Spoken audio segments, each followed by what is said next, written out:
Harus ada satgas segala. Baik, kita lanjutkan kembali perbincangan. Saya mau ke Pak Satriwan. Kalau melihat ini kan kasus satu dari banyaknya kasus mungkin ya. Mungkin banyak juga yang belum terungkap begitu ya terkait kriminalisasi guru. Nah, ini catatan dari Anda seperti apa? Khususnya untuk kasus Ibu Supriani dan kasus-kasus lainnya. Ya, terima kasih. Yang pertama tentu kita mengecam ya berbagai bentuk kekerasan yang ada di satuan pendidikan. Baik itu yang korbannya siswa, peserta didik maupun korbannya adalah guru. Dalam konteks kasus ini, P2G kami mencatat di 2024 ini, selain Ibu Supriani gitu ya sebagai korban dalam hal ini ya, quote unquote, juga ada guru agama SD negeri di Muna ya, di Sulawesi itu, juga yang menjadi tersangka, guru pendidikan agama, udah 58 tahun. Jadi tersangka beliau karena dituduh memukul siswa pakai sapu gitu ya, padahal tidak sengaja sebenarnya gitu. Sekarang juga proses hukumnya sedang berjalan di Muna, kemudian juga guru PJOK ya di Wonosobo yang dimintai ganti rugi sebesar 70 juta karena dia melerai anak yang sedang berkelahi, Bu Etiva, tapi justru dilaporkan dia yang memukul anak gitu oleh anak tersebut gitu. Nah, sekarang sedang proses juga gitu. Padahal salah satu faktor untuk mendisiplinkan sang anak gitu ya. begitu Nah, ya. yang banyak juga di 2023 tadi diantaranya di Ketapel gitu ya. Kami mencatat ada guru SD di Gorontalo dianiaya oleh orang tua karena dituduh mencuri gitu. Banyak sekali. Ada yang Trennya naik tapi. Ya, betul. Nah, jadi ini terjadi ada yang lebih parah itu di Demak ya, yang guru MTS dibacok ya oleh siswa ya. gitu. Faktor apa ya yang membuat hal-hal seperti itu malah justru tidak terkendali gitu? Iya, kami melihat memang yang pertama adalah tentu sekolah itu harus, sekolah madrasah harus menjadi tempat yang aman, yang nyaman ya bagi tumbuh kembang anak, bagi warga sekolah termasuk juga guru gitu ya. Nah, yang kedua adalah memang kita sebagai pendidik gitu ya tidak boleh melakukan pendisiplinan menggunakan kekerasan apalagi fisik. Itu udah clear ya.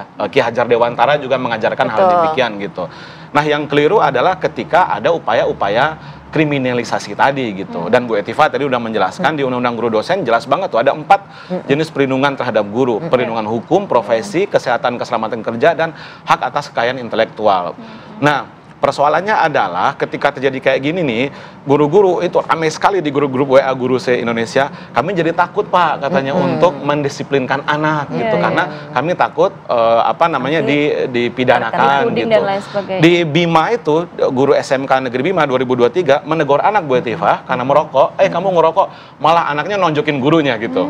Nah, itu terjadi juga gitu. Jadi kita jadi takut sekarang nih mendisiplinkan anak gitu. Nah, poin yang pertama yang harus dilakukan adalah satu, kami pikir Permendikbud 46 tahun 2023 itu harus diberikan sosialisasi dan pelatihan kepada guru, orang tua juga dan murid gitu ya. Bahwa kekerasan atas nama apapun dalam bentuk apapun baik oleh guru, oleh murid, orang tua murid itu tidak boleh dilakukan di lingkungan sekolah. Itu yang pertama.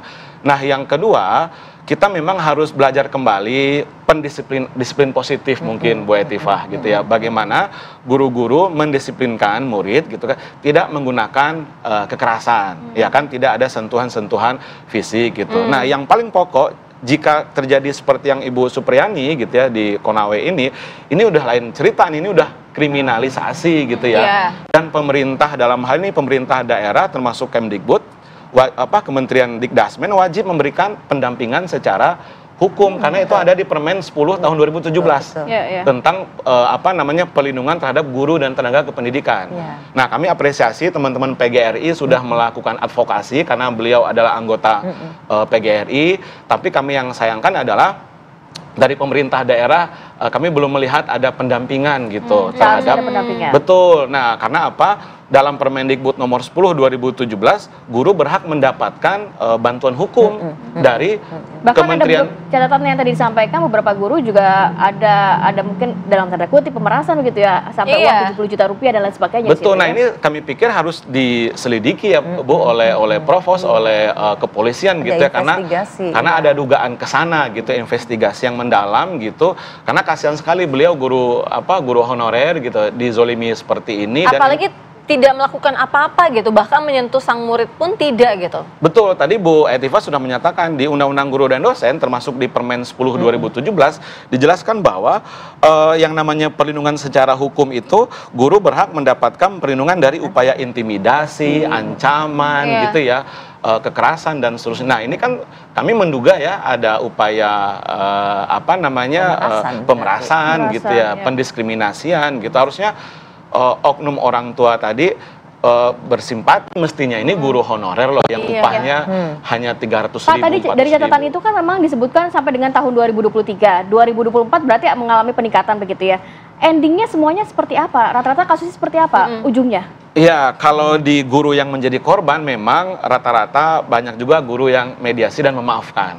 Jadi saya pikir disitulah lautan kesabaran guru gitu ya dalam mendidik. Kebanyakan pada akhirnya yaitu guru memaafkan. Tetapi dalam konteks hukum dalam hal ini gitu ya, polisi terus juga melakukan proses hukum gitu ya, persidangan dan seterusnya. Seperti yang di Demak itu kan itu terus anaknya bahkan jadi tersangka yang membacok guru gitu ya. Kemudian yang di Rejang Lebong, yang di Bengkulu, yang di Ketapel itu juga, tapi itu saling melaporkan Bu. Karena gurunya memang ada indikasi melakukan kekerasan juga, tapi orang tua juga melakukan kekerasan sampai guru ini matanya buta gitu ya. Kemudian di Bima juga demikian. Jadi macam-macam di Lamongan juga di SMP.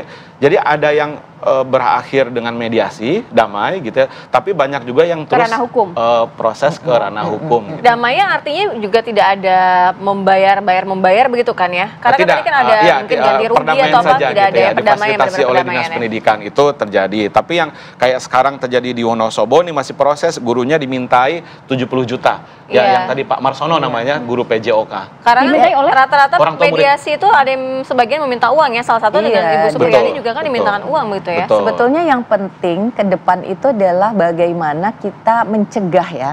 Karena kan ini udah alarm ya, udah dalam kasus ya darurat.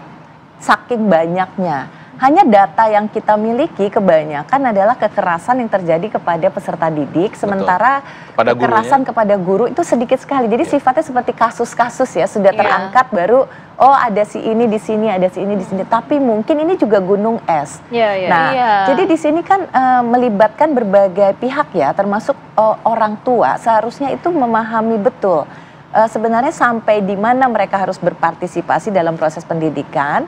Tapi juga tidak boleh intervensi terlalu jauh. Nah, sementara anak-anak pun juga demikian gitu. Karena memang ada juga anak-anak yang bermasalah, anak-anak yang sulit diatasi, atau mungkin terlalu mengganggu bahkan menjadi pelaku bullying bagi teman-temannya juga, perundungan. Nah, seharusnya guru pun diberikan dukungan dalam bentuk misalnya ada ahli, kan di sini ada badan mungkin ada BK ya, bimbingan dan konseling. Kemudian juga mungkin psikolog ya, bahkan jika sudah sampai tahap yang sangat serius gitu, seorang ahli seperti psikiater pun seharusnya bisa membantu sekolah.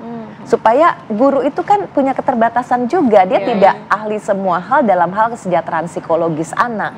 Dan anak beda lagi begitu ya, ketika anak mengalami satu masalah sehingga dia misalnya sulit seperti itu dan bahkan melakukan kekerasan kepada teman atau bahkan kepada gurunya, itu juga pasti ada alasannya. Apakah dia juga korban dari kondisi di rumahnya, keluarganya, apakah orang tuanya juga memiliki temperamen yang keras dan sering melakukan juga kekerasan kepada anaknya. Jadi memang ini menjadi tugas yang berat bagi sekolah ya, untuk memahami kondisi setiap anak ketika mereka memiliki satu sikap yang agak berbeda dari anak. Itu menjadi catatan juga untuk dunia pendidikan ya. Saya coba untuk mendalami ke Ibu Supriyani lagi. Ibu Supriyani, sejauh ini dalam proses persidangan dan lain sebagainya, adakah bentuk intimidasi yang Anda dapatkan Bu, selain juga tadi permintaan uang? Coba itu ya, cuma permintaan uang dan diintimidasi untuk meminta maaf, mengakui kesalahan. Ada tidak intimidasi ataupun hal-hal lain yang Ibu merasa ditekan begitu, baik dari orang tua korban atau dari pihak-pihak lainnya, mungkin dari kepolisian begitu Bu? Iya, kalau itu bisa kami jawab bahwa setelah kasus ini viral, kemudian ada upaya-upaya misalnya dari kepolisian dan kejaksaan untuk melakukan mediasi. Ini kan aneh, maksudnya di tahapan harusnya pada saat posisi di penyidikan dan penuntutan kan bisa lakukan mediasi. Nah, sekarang di tahap persidangan mereka mau mediasi, tapi kami melihat bahwa justru mediasi ini mediasi yang pura-pura. Karena apa? Tujuan dari itu adalah untuk memaksa Ibu Supriyani mengakui kesalahan dan meminta maaf. Jadi kan kita tahu bahwa untuk syarat sebuah perdamaian kan harus ada pengakuan dan permintaan maaf. Nah, ini yang mau dikejar. Sementara kami sudah menolak. kami mengatakan kami tidak menerima lagi namanya mediasi, nanti kita bertarung aja di pengadilan. Kita harus buktikan siapa yang benar dan siapa yang salah. Dan kalau memang Ibu Supriyani bebas dari segala dakwaan, kami meminta agar pihak-pihak yang telah membuat Ibu Supriyani tersangka dan menahan Ibu Supriyani agar juga diproses, baik itu mungkin secara etik maupun secara pidana. Gitu. Pidana, iya. Pak Andri, sudah ada pendampingan dari pemerintah pusat atau pemerintah daerah terkait kasus ini? Untuk yang mendampingi Ibu Supriyani ya cuma dari kami LBH gitu kan. Kalau yang seperti dari KPAI ini kan cuma datang fokusnya kemarin saya lihat di anak korban ya. Padahal kan kami juga makanya kami mengeluhkan, kami sampaikan protes. Saya bilang Ibu Supriyani ini punya juga anak kecil yang melihat ibunya ditahan di kejaksaan. Ini kan juga harus didampingi seharusnya, gitu. Iya. Ibu Hetifah mungkin bisa ketika nanti akan melakukan investigasi, berangkat ke sana, bisa juga kan bertemu dengan pemerintah daerah setempat untuk memberikan perlindungan secara resmi gitu, perlindungan hukum. Memang itu wajib, seharusnya pemerintah wajib memberikan dukungan. Baik, kita nanti akan dalami lagi, usai jeda pemirsa, kami segera kembali.